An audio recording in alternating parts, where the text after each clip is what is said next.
শিশুর রক্ত কত, সামান্য রক্ত গলা দিয়ে বেরিয়েছিল, হুসেন সেই রক্ত নিয়ে নিজের মুখে মেখে, ও আল্লাহ তুমি সাক্ষী থেকো।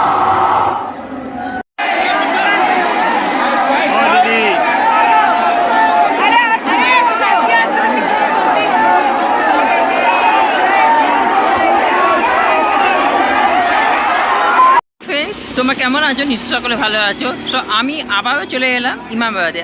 আজ মহরমের শেষ দিন, আর শেষ দিনে র্যালি বেরোয়। আগামীকাল রাত্রিবেলাতেও বা আগামীকাল বা ভোর রাতের দিকে র্যালি বেরিয়েছিল তাজিয়া নিয়ে, আর একটু পরেই তাজিয়া নিয়ে বেরোবে। সো এবছরে সরকার বদলের পর কি এবছরে কি আদৌ কি তাজিয়া কি রাস্তায় বেরোবে, সেটাই আপনাকে এই ভিডিওর মাধ্যমে দেখাবো। এবং তার পাশাপাশি যে অস্ত্র নিয়ে যে বুকে যে মারে যারা, তো তার সে কি অস্ত্র কি বারণ করা হয়েছে সেটাও আপনাকে এই ভিডিওর মাধ্যমে জানাবো। তো চলুন তাহলে আপনাকে ইমামবাড়ার ভিতরে নিয়ে যায়। ইমামবাড়ার ভিতরে নিয়ে যাওয়ার আগে তার আগে ইমামবাড়ার যে ইতিহাস সেটা আপনারা শুনুন। চলুন তাহলে আপনারা যাওয়া যাক ইমামবাড়ার দিকে। এই মুহূর্তে হুগলিঘাট স্টেশন থেকে আমি জাস্ট এদিক দিয়ে এসে এখানে আপনারা দেখতে পাচ্ছেন যে তাজিয়া যেটা এখানে কিন্তু রয়েছে, কালকেই কিন্তু এখানে রাখা হয়েছে।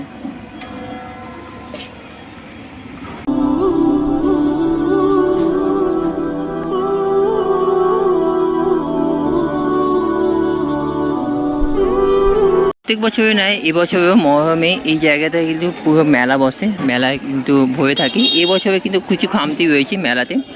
সো এই হচ্ছে সামনে ইমামবাড়া। এখানে যে বড় যে তাজিয়াতে রাখে এখানে কিন্তু কালকে রাখা হয়েছে, সেটা হয়তো দেখতে পাচ্ছি। আর এই তাজিয়ায় আগামীকাল বা আজ ভোর রাতের দিকে নিয়ে গেছিলো পুরো রাস্তা করতে যেরকম রাউন্ডিং হয় সেরকম। আর এই জায়গাটায় যে আগুনের ওপর দিয়ে যে হাঁটা, সেটা কিন্তু দৃশ্য আগামী পরশু দিনকে হয়ে গেছিলো।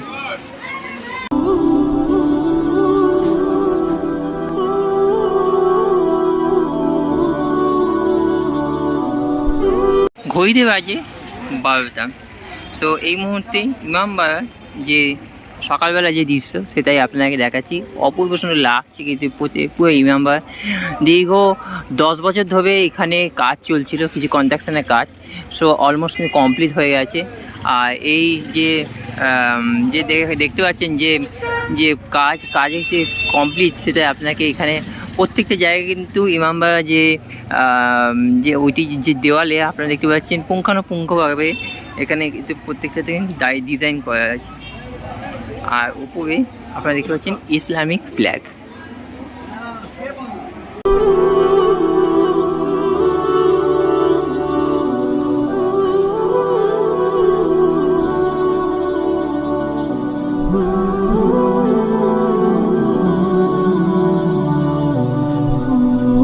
তো এই হচ্ছে মসজিদ ইমামবাড়া ভেতর পোস্টানে আপনারা দেখতে পাচ্ছেন লোক আগের বছরের তুলনায় এবছর একটু কম এসেছে। যাই হোক, এখানে আপনারা দেখতে পাচ্ছেন এই মুহূর্তে যে দোকানপাট সেগুলো কিন্তু আর কিছুক্ষণের ভেতর কিন্তু উঠে যাবে। আর চলুন তাহলে ভেতরের দিকে যাওয়া যাক।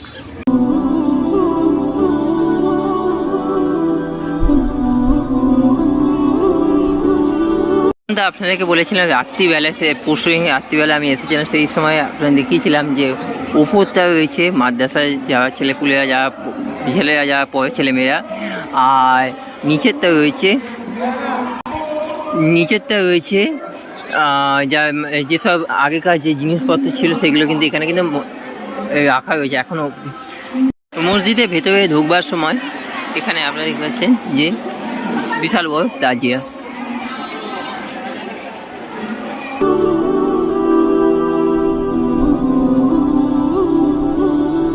আমার হিন্দুরা যেরকম প্রণাম করে, এরাও কিন্তু আল্লাহর কাছে কিন্তু দোয়া করে। সবাই কিন্তু দোয়া করতে কিন্তু এখানে আসছে, আর এখানে ধূপ মোমবাতি জ্বালাচ্ছে, দিয়ে চলে যাচ্ছে। আজ শুক্রবার, আজকে জুম্মা দিন, ওদের ভাষায় আজকে জুম্মা দিন, আমরা বলি শুক্রবার। সো এই শুক্রবারের দিনকে প্রত্যেক শুক্রবার নামাজ পড়ে তারপর আজান হয়। আজানের পর যে তাজিয়া যে বেরোয়, মানে মহরমের সময় যে তাজিয়া বেরোয়, সেটা বার হবে 2টোর সময় বার হবে, যেটা যতদূর শুনলাম।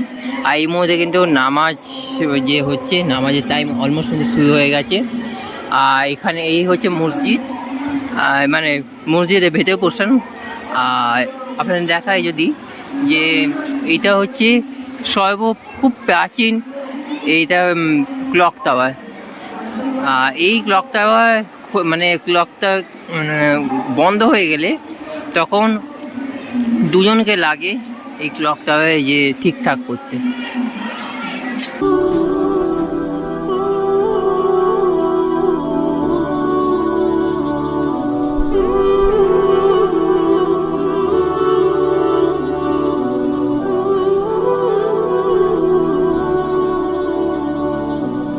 প্রত্যেকটা জায়গায় এখানে আপনি দেখতে পাচ্ছেন যে আজমির শরীফের ব্যানার লাগানো, এবং তার সঙ্গে আরও বিভিন্ন টাইপের কিন্তু ব্যানার লাগানো এখানে রয়েছে।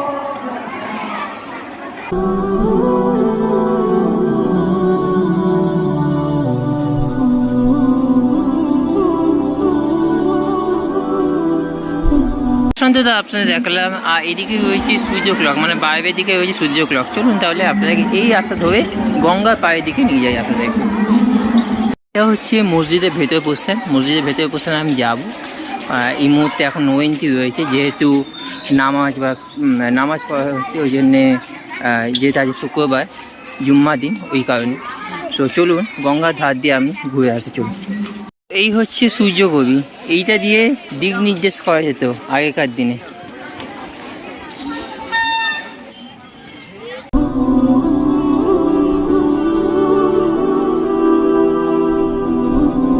এই হচ্ছে গঙ্গা নদী, ঠিক ইমামবাড়ার ঠিক সামনে। আর এখান থেকে আপনারা নৌকো করে আপনারা ব্যান্ডেল চার্চ চলে যেতে পারেন অবভিয়াসলি। আর পার পার্সেন্ট এখানে 200 টাকা করে নিচ্ছে যতদূর আমি জানি। আর কিছুটা ঘুরিয়ে তারপর ব্যান্ডেল চার্চ নিয়ে যায়। আর এখান থেকে আপনারা দেখতে পাবেন যে জুবিলি বিচ। এখান থেকে দেখা যায় জুবিলি বিচ, অপূর্ব সুন্দর লাগে। ব্রিটিশ আমলে যে বিচ, পুরনো বিচটা যেটা সামনে দেখতে পাচ্ছেন সেটা ব্রিটিশ আমলে, আর যেটা পেছনে সেটা নতুন।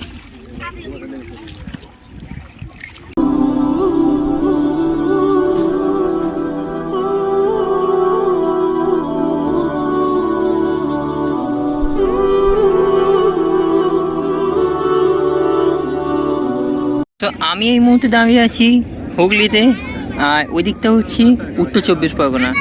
আর দূরে দেখতে পাচ্ছি জগন্নাথ যে ধাম, এর আগে ভিডিও পুজো ব্লগের আকাশ থেকে যেটা করা হয়েছিল ওখানে, যেটা আপনারা দেখে নেবেন ডেসক্রিপশন বক্সে। ওখানে আমি গেছিলাম উত্তর 24 পরগনা গরিফায়।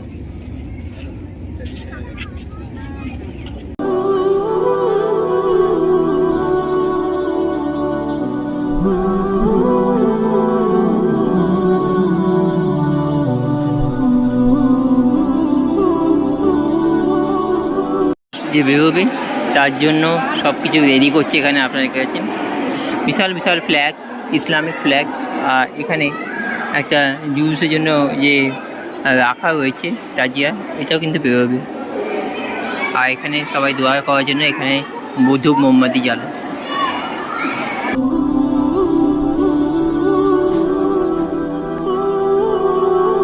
মানত করে তাদের জন্য চাদর চড়াচ্ছে।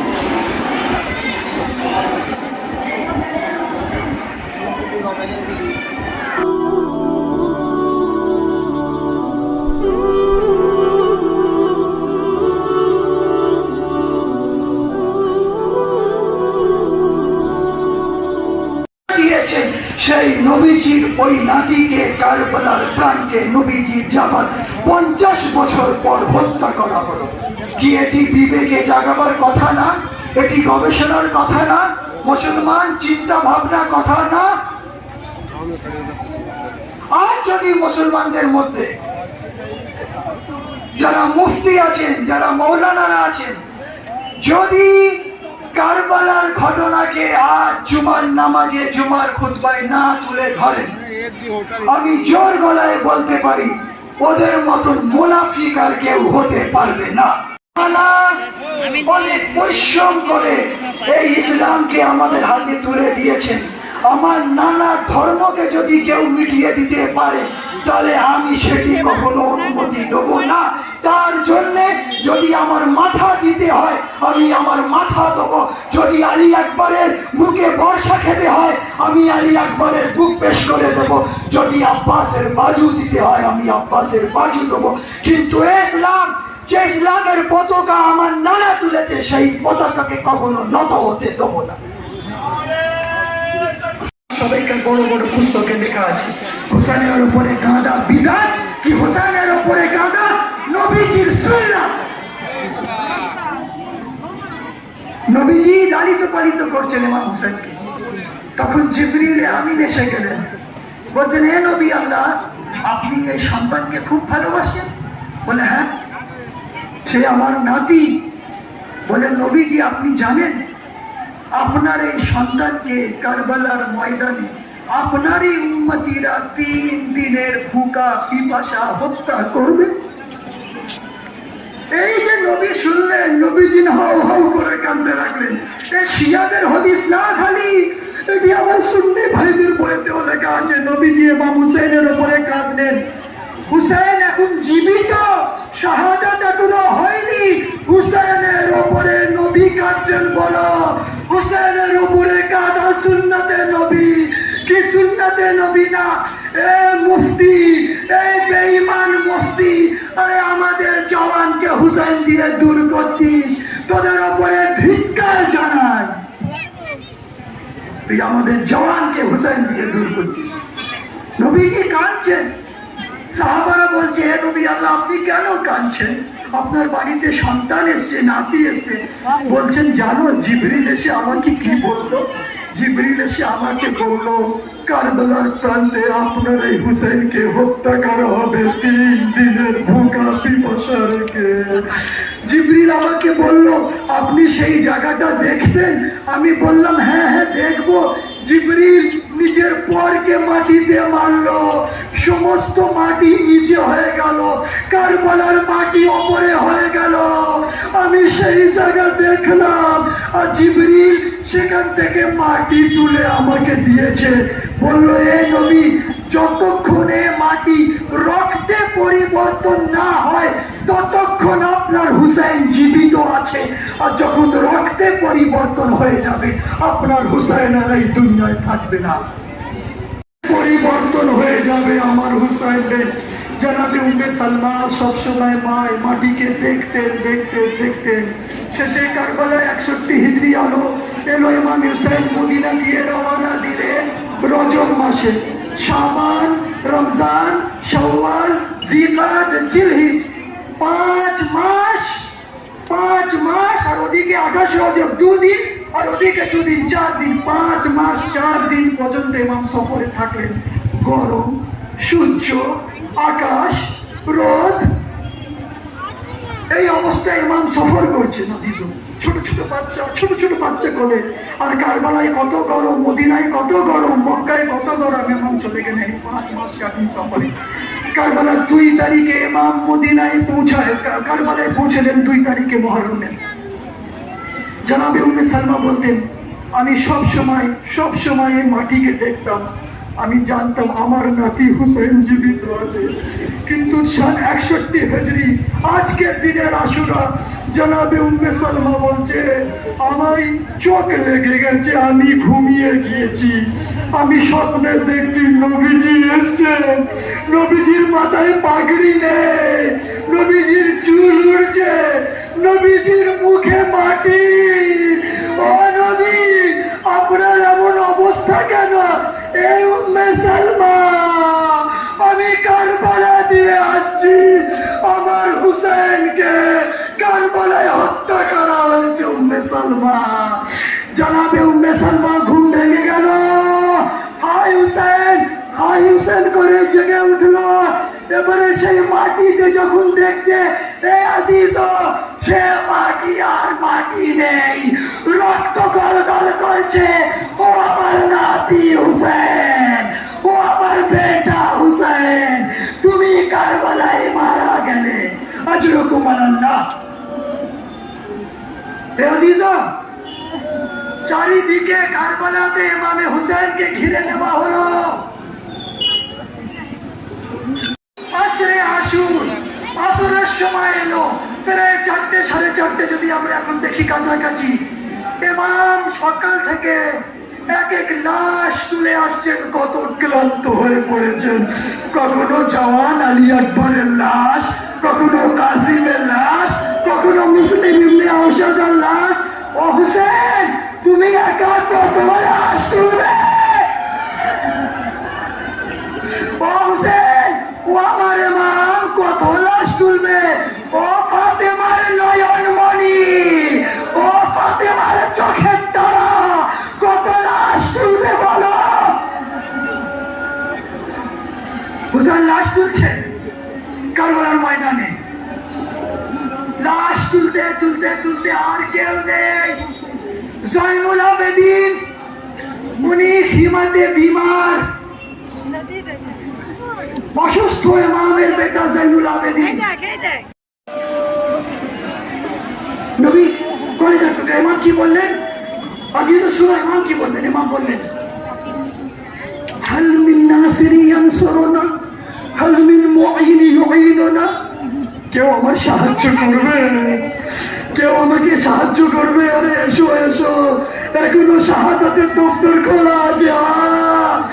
আজিজ কেউ এলো? কিন্তু ইমামের কথা শুনে খিমার ভেতরে বিবিরা কাঁদছেন।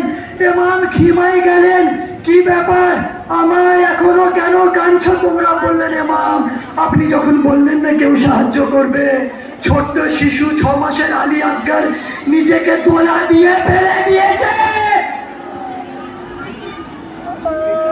এবং বললেন, আলী আসগর অনেক পিপাসা, দাও আমি একটু পানি নিয়ে আসি। যদি পানি কত গরম হয়, এদিকে ঘুরে ঢুকতে পারবো, এদিক দিয়ে পানি কত গরম হয়। হুসাইন 6 মাসের শিশুকে নিয়ে এলেন, এনে বললেন, এর মায়ের দুধ শুকিয়ে গেছে, খিমাতে পানি নেই, তোমরা যদি ওকে একটু পানি দাও এর জানটা বেঁচে যাবে। কেউ পানি দিল না। কেউ মুসলমান হয়, ওদিকে সব মুসলমান, কলমা পড়নে वाला, নামাজ পড়নে वाला, কোরআন পড়নে वाला। আপনি কারবালার ব্যাপারে গবেষণা করুন। কেউ পানি দিল না। আপনার সময় আনবো না, খুব সংক্ষিপ্তে। কেউ পানি দিল না। এবারে বুঝুন কারবালার পানি কত গরম। ইমাম বললেন, যদি মনে হয় এর নামে আমি পানি খেয়ে নেব, আমি আমার লালকে কারবালার মাটির উপরে রেখে দিচ্ছি। এ হুসেন, আলী আসগরকে গরম পানির উপরে রেখে দেওয়া হলো। যেইভাবে মাছ তর পায়, আলী আসগর তর পাচ্ছে। হুসেন নিজের বাচ্চাকে কোলে নিল। ও আমার লাল,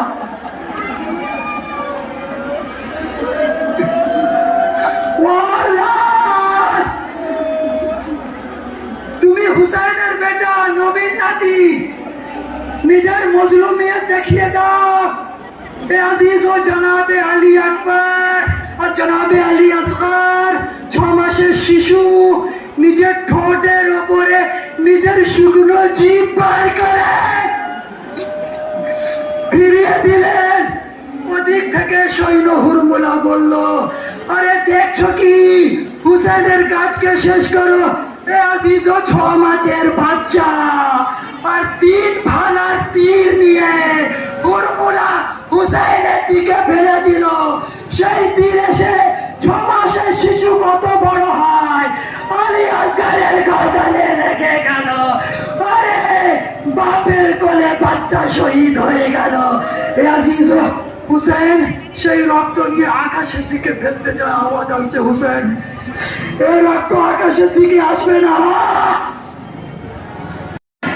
মাটির শব্দ না। এ মজলুম রক্ত আমি নিজের উপরে নিতে পারবো না। হুসেন কি করলেন, একটা 6 মাস শিশুর রক্ত, কত সামান্য রক্ত গলা দিয়ে বেরিয়েছিল। হুসেন সেই রক্ত নিয়ে নিজের মুখে মেখে, ও আল্লাহ তুমি সাক্ষী থেকো, তুমি সাক্ষী থেকো, আমি এইভাবে তোমার সঙ্গে কাল হাসরে দেখা করব। হুসেন কে? হুসেনের উপরে কাদা সুন্নাতে নবী, বিদআত না। মুফতিরা আমাদের গুমরাহ করেছে, আমার সুন্নি জওয়ান ভাইদের গুমরাহ করেছে। তো অলমোস্ট চলে এসেছে তাজিয়া মসজিদ থেকে, আপনারা দেখতে পাচ্ছেন। আর এখানে যে জুলুস বেরোবে একটু বাদে কিন্তু বেরোবে।